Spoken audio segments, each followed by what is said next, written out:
Dugaan kasus pelecehan seksual mencuat di lingkungan kampus Universitas Indonesia. Terduga pelaku dituntut untuk meminta maaf.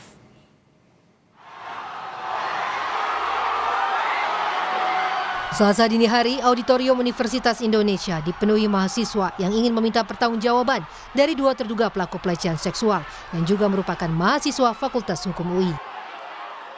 Kasus ini mencuat setelah sejumlah tangkapan layar grup chat mahasiswa beredar luas dan menunjukkan adanya percakapan yang mengarah pada pelecehan seksual terhadap perempuan. Akibat hal itu, dua orang di antara mereka yang diduga ikut melakukan pelecehan dihadirkan di depan ratusan mahasiswa untuk ditanyai serta memohon maaf. Mereka mengaku menyesal dan siap menerima sanksi sesuai peraturan yang berlaku.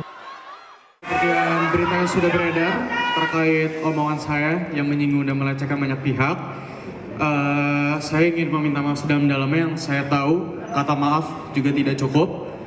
Saya bersedia untuk memenuhi tuntutan yang ada sesuai dengan peraturan yang berlaku. Saya akan bertanggung jawab terhadap semua ucapan saya karena itu perbuatan yang saya lakukan. Begitu. Menyikapi hal ini, Rektor Universitas Indonesia Heri Hermansyah memastikan pihak universitas akan terus memantau proses penanganan kasus pelecehan seksual itu. Saya sudah tanya ke dekannya, lagi menunggu respon, tetapi saya juga memperhatikan di berbagai media, dekan Fakultas Hukum sudah meresponnya, ya, kalau tidak salah. Jadi nanti kita di Rektorat akan memonitor bagaimana penanganan di fakultas. Sama-sama kita monitor ya. Kita lawan kekerasan seksual. Ya, cukup ya.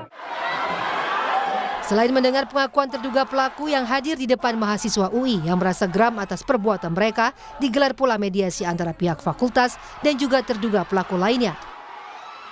Hidayatul Mulyadi, Kompas TV, Depok, Jawa Barat.